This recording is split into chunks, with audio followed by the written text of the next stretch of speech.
Hi, guys. Welcome back to Graham the Gargoyle. Chapter 10 The Flying Mummy. Graham knew the parade was starting. From there, everyone in the village would then head to Spindrift Tavern for the banquet. To take his mind off the celebration, he sat in his room poring over his special scrapbook of newspaper clippings. Pasted on each page were articles and photos detailing the adventures and deeds of the Eternity Guard. They had been lovingly cut out of Cascade's leading newspaper, The Oracle. The Eternity Guard were the official protectors of the realm and highly admired by all the citizens of Cascade, especially the young. He thumbed through the pages with a mixture of wonder and frustration. He glanced over the clippings reporting on the heroes' clash with the Fright clans. Rereading the profile on Mang the Lava Man, the leader of the guard, made him chuckle. While Mang was a serious and fearless leader, he always got himself in the most ridiculous situations, often being the one captured and strung up. The picture of the leader tied to a stake by a band of gremlins always tickled Graham's funny bone.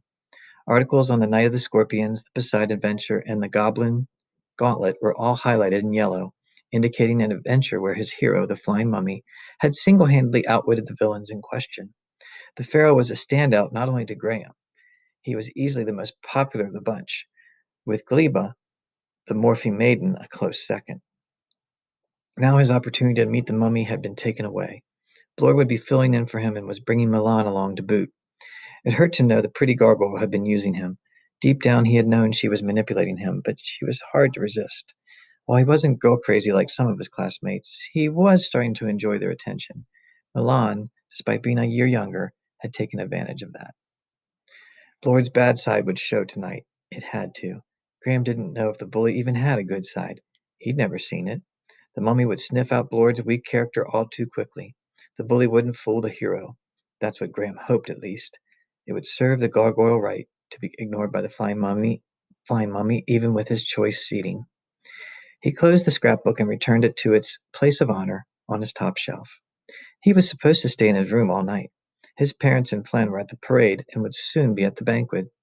His sister had tempered her excitement for the evening's festivities, knowing Graham wouldn't be going. He was thankful she hadn't been her usual overly enthusiastic self. Graham wasn't even allowed to visit his grandfather tonight.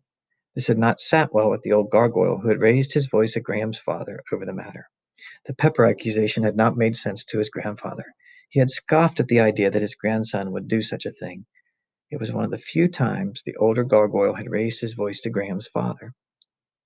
Graham had confided in his grandfather over most of his encounters with the bully, other than the pepper predicament, while his own father knew little of Lord's oppressive actions. With his room next to the elder gargoyles, Graham had heard much of the heated discussion and wondered just what diabolical meant. The word had spurred Graham's father to end their discussion and slam the door on his own father. Graham hopped onto his bed. His schoolwork was done, and he had no desire to read. A nap might take his mind off his punishment and make the night go faster. His family wouldn't be home until very late. Besides, he was tired. Yesterday evening, after being grounded, he had stayed up half the night exercising his wings the way his grandfather had taught him. They were sore now, and Graham doubted he had done much to actually help his chances for a successful first flight. He wrestled briefly with his blanket before drifting off to sleep. He awoke to darkness. Graham scrambled out of bed and peeked out his window. Judging from the height of the two full moons in the night sky, he had slept well past dusk. Everyone was surely at the Spindrift Tavern by now. It was the largest building in the village, able to house almost all his people under its roof, and was the choice spot for any big gatherings. While their home was quite distant from the center of town, he imagined he could hear the cries of excitement and joy coming from the tavern. He dropped his head in sadness as he returned to his bed. He was about to pull the covers over his head when a slip of paper stuck to his door caught his eye. He rolled out of bed and raced over to read it. Honey, your father, Flynn, and I are at the banquet. Grandfather is in his room. He had his dinner already, but would like to read you a bedtime story. It took some arguing, but your father said it would be okay. I left some brumbleberry cookies on the oven. Fetch yourself some griffin's milk and visit your grandfather at 10 o'clock sharp. Don't ask me why being punctual is so important. Your grandfather has his reasons, I'm sure. Anyway, take care. We'll see you in the morning. Love, Mom. P.S. Flynn is going to try to get the Flying Mummy's autograph for you. Graham smiled. The clock above his desk read 10:05. He was late. He folded the note in half and placed it on his desk.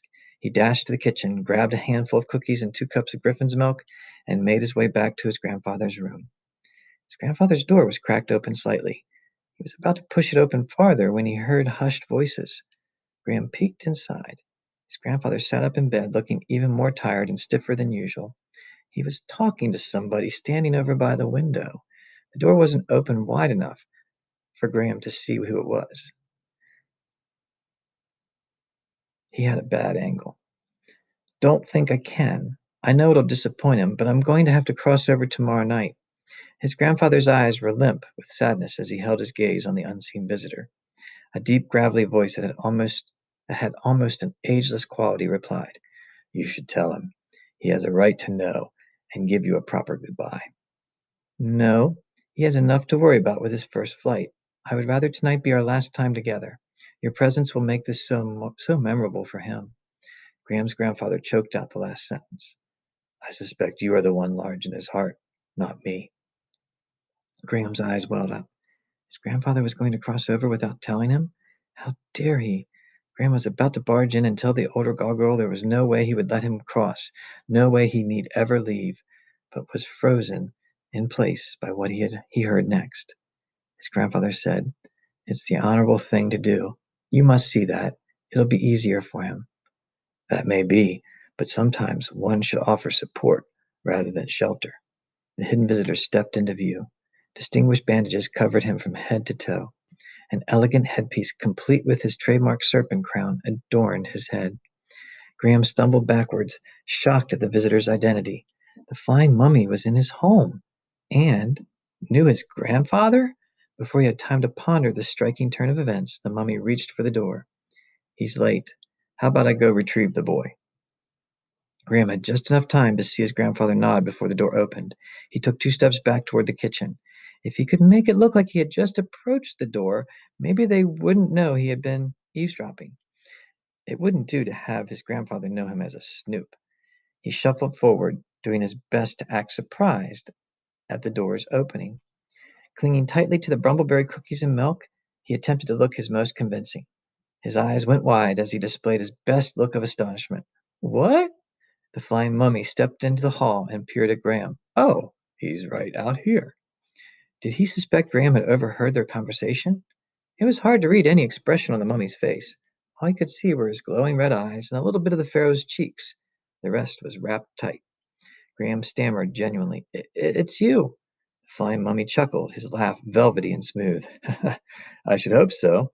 The last time I checked, I was me. You haven't heard of any plots to replace me with an evil twin, or any plans to switch bodies, have you?" Graham smiled and extended his hand.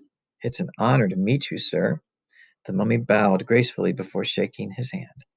"The honor is all mine, grandson to Gordle the Great." Graham knew his grandfather's first name, but had never heard him addressed with that particular title. "What do you mean?" The mummy glared at his grandfather. "You mean you haven't regaled the boy with your past deeds?" His grandfather chuckled. "He doesn't want to hear about the few random pickles I got myself in when I was younger. At least not from me." He winked at the pharaoh. "You knew the flying mummy, grandfather?" "For a time." "You've had an adventure with him?" Graham beamed with pride.